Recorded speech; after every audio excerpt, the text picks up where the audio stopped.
j'ai mes règles. Peut-être que certains se disent qu'ils n'auraient pas aimé le savoir.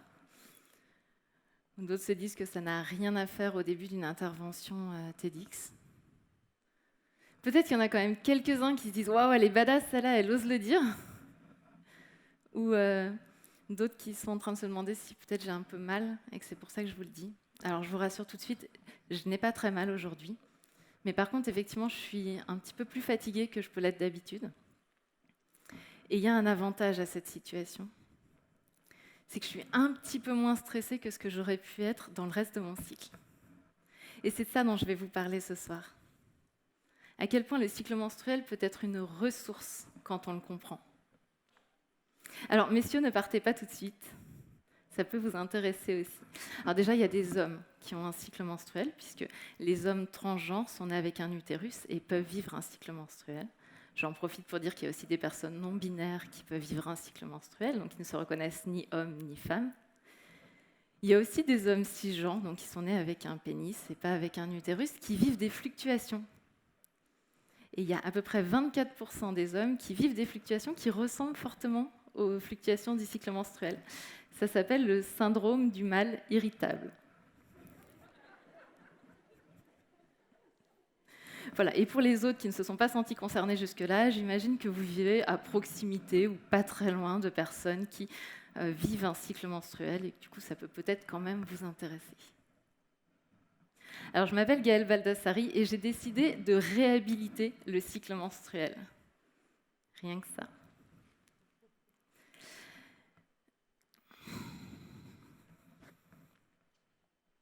Qu'est-ce qu'elle a, celle-là? Elle a ses règles.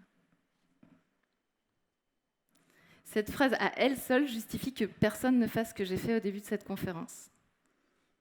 Que personne n'arrive en disant « j'ai mes règles ».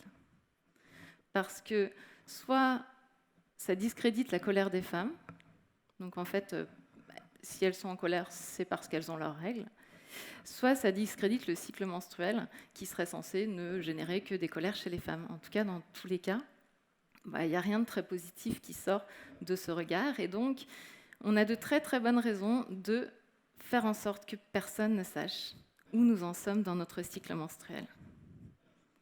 Ça s'appelle un tabou. Personne n'en parle. Le problème de faire ça, c'est qu'on va pirater cette ressource qu'on a à l'intérieur de nous.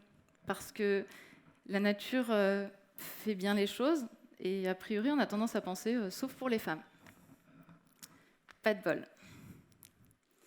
En fait, moi, ce que j'ai découvert, c'est que la nature fait bien les choses tout court, y compris pour les femmes. Mais pour ça, il faut qu'on arrête de pirater cette ressource qu'on a à l'intérieur de nous, qui est notre cycle menstruel. Je vous propose de vous présenter le cycle menstruel, peut-être comme vous l'avez jamais entendu. On ne va pas se faire un cours de biologie ce soir, mais on va comprendre ensemble qu'est-ce qui se passe pendant ce cycle. Alors pour moi, le cycle menstruel, il fonctionne comme une vague. À une vague succède une autre vague, succède une autre vague. Vous êtes déjà demandé à peu près combien de fois dans la vie d'une personne menstruée ça arrivait ? À peu près 500 fois. 500 fois, on va être traversé par une vague hormonale. 500 fois, on va peut-être se faire bousculer, on va peut-être même boire la tasse. Et puis, on va se relever, on va laisser passer, on va reprendre notre respiration et hop, une vague suivante arrive. Et ce que nous propose la société, c'est de boire la tasse tant bien que mal, de préférence en silence. On ne veut pas savoir. J'ai envie de vous faire une autre proposition ce soir. J'ai envie de vous emmener surfer. Parce que cette vague hormonale, c'est une énergie. Et cette énergie, il est possible de la surfer. Et ça tombe bien parce que le cycle menstruel, il fonctionne exactement comme une session de surf. Vous avez envie de partir surfer avec moi ? Je vous propose, comme on est à Nantes, on va juste monter un tout petit peu le thermostat de la mer pour que ça soit confortable. Et puis on part surfer. Alors le début du cycle menstruel, c'est les règles, le premier jour des règles. On est posé sur notre planche, tranquille. Toutes les hormones sexuelles sont au plus bas. Et donc, c'est un temps de repos, de réflexion, où on va se demander, tiens, où est-ce que je vais aller surfer ma prochaine vague? Tiens, je vais peut-être me décaler un petit peu par rapport à la précédente pour la surfer différemment. Et puis l'énergie remonte. Et on voit au loin cette petite vague qui est en train de bomber sur l'océan. Et on se met à ramer, à ramer, à ramer. Et ça, c'est la remontée d'énergie. Les oestrogènes sont en train de nous faire remonter en énergie. Ils fonctionnent un petit peu comme la pédale d'accélérateur du corps. Et donc là, c'est le moment où on va se retrouver à pouvoir cocher nos to-do list à toute vitesse, à pouvoir faire énormément de choses dans une journée. L'énergie monte, monte, monte, monte. C'est la prise d'élan en surf. Et puis à un moment, on se rend compte qu'on n'a plus besoin de ramer, que la vague nous porte. On va pouvoir se mettre debout sur notre planche. Dans le cycle menstruel, c'est la période de l'ovulation. C'est le pic des oestrogènes. Et puis, il y a un petit pic qui ne se voit pas beaucoup sur les graphiques, mais c'est un petit pic de testostérone qui se fait à ce moment-là, au moment de l'ovulation. Et alors celui-là, il nous donne confiance en nous. Il nous donne envie d'aller parler avec les autres. Il nous donne envie d'interagir. On va communiquer sur ce qu'on a réalisé. Et après l'ovulation, on va descendre dans le tube de la vague. Et le tube de la vague, dans le cycle menstruel, comme dans le surf, c'est la partie la plus kiffante et la plus flippante. C'est la fameuse phase prémenstruelle, si ça vous dit quelque chose. Dans cette phase prémenstruelle, au niveau des hormones, ce qui se passe, c'est qu'on a les oestrogènes, donc qui nous donnent de l'énergie, la pédale d'accélérateur du corps, mais on a aussi la progestérone qui arrive. La progestérone, elle fonctionne un petit peu comme la pédale de frein du corps. Et donc, dans cette phase prémenstruelle, dans le tube de la vague, on se retrouve à être ballotté entre frein-accélération, frein-accélération, frein-accélération. Ce qui fait que c'est une partie où émotionnellement, on est un peu chahuté. Pour certaines, c'est même très peu de dire un peu chahuté. Et comme on est dans le tube de la vague, eh bien, on voit le dessous des choses, mais surtout le soleil nous arrive beaucoup moins bien. On est à l'intérieur comme à l'intérieur d'un tunnel. Et donc, on va voir tout ce qui ne va pas. On va voir le dessous, on va critiquer, on va râler. En plus, la progestérone, c'est l'hormone qui nous aide à maintenir une grossesse. Donc, progestérone, progestation. Et donc, qu'est-ce qu'elle fait pour nous aider à maintenir cette grossesse? Elle va faire baisser notre taux d'immunité. Elle va faire baisser notre immunité, parce qu'un petit bébé qui s'installerait dans notre utérus, c'est à moitié moi et à moitié pas moi. Donc, si mon immunité est au max, je vais avoir tendance à le dégager. Donc cette hormone va faire baisser mon taux d'immunité et va avoir un impact intéressant sur les personnes qui vivent un cycle menstruel à ce moment-là. On va devenir de vraies détectrices à poussière, à moisissure, à chaussettes sales et à tout ce qui peut ressembler à un nid à microbes. Ce qui peut expliquer les vagues de ménage un petit peu en mode rageuse parce que c'est une période où les émotions sont un peu fortes. Eh bien, ça s'explique hormonalement. Donc voilà ce qui se passe dans le tube de la vague. On va avoir tendance à critiquer un petit peu tout. Et puis ensuite, parce que c'est un cycle, et ça c'est super bien, eh bien ça s'arrête. Et on va de nouveau se poser sur notre planche. De nouveau, toutes les hormones vont descendre. Et de nouveau, l'énergie va s'apaiser. On va pouvoir se ressourcer et prendre des décisions pour la suite, pour la prochaine session de surf. Prendre des décisions. Se mettre en action. Communiquer sur les actions qu'on a réalisées. Et ensuite, critiquer, voir tout ce qui ne va pas. Pour de nouveau se ressourcer et reprendre des décisions. C'est pas un processus génial de gestion de projet, ça? Donc on a ça à l'intérieur de nous. Et tout le monde trouve ça nul. Mais je ne sais pas si vous avez remarqué, mais la nature fonctionne comme ça. Vous prenez les saisons. En hiver, c'est apaisé. C'est exactement comme quand on est posé sur notre planche. Et puis en été, on a quand même sacrément envie d'aller prendre plutôt des apéros, des verres avec nos amis.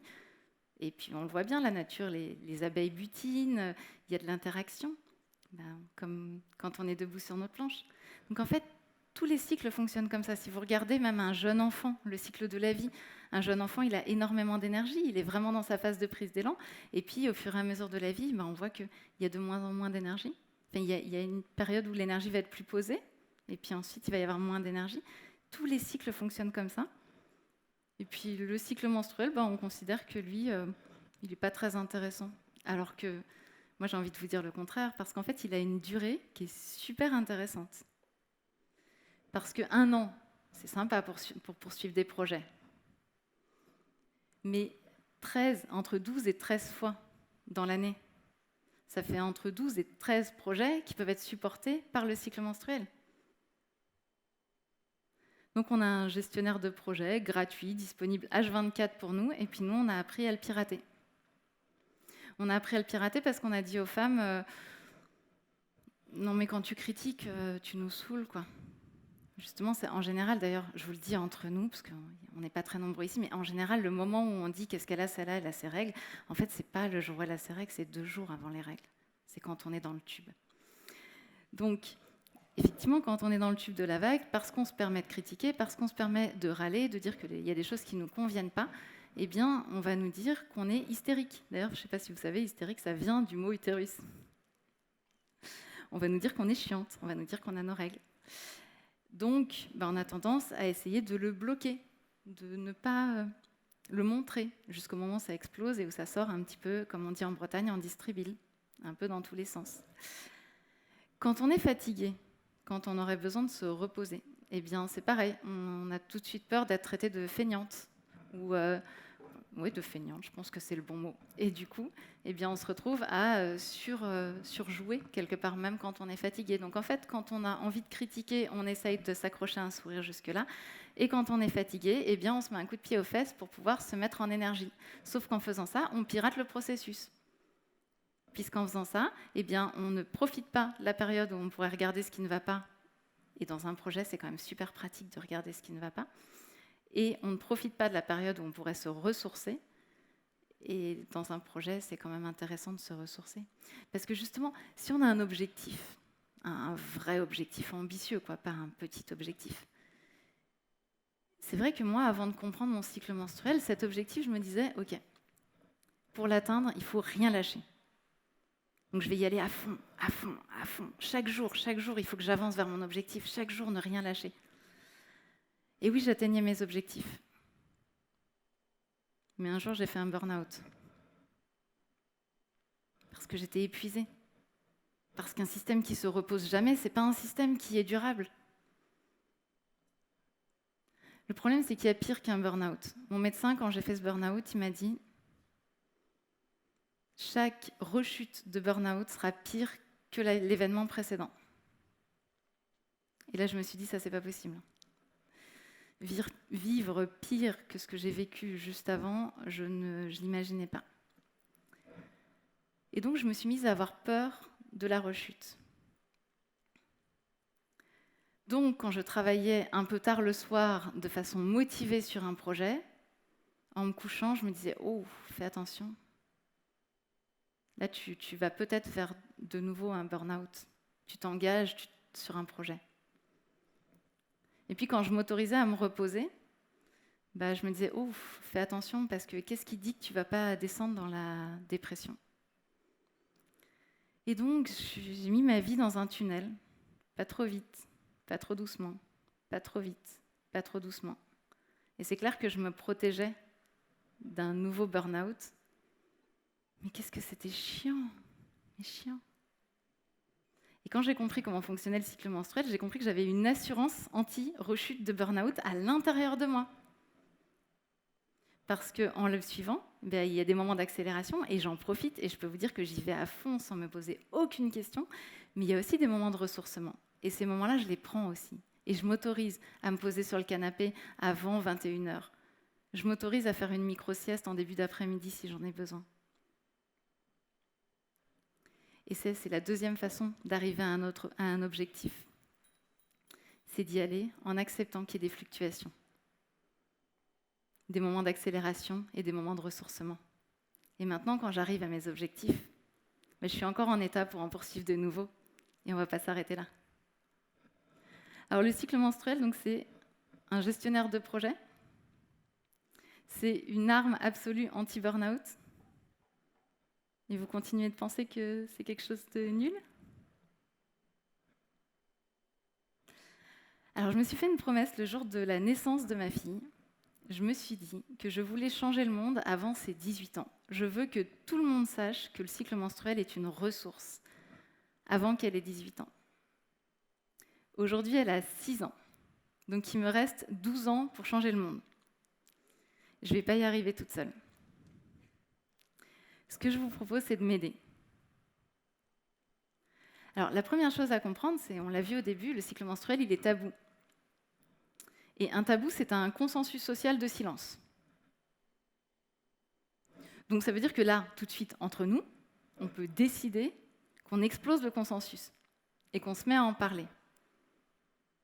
Ça, c'est déjà la première marche pour changer le monde.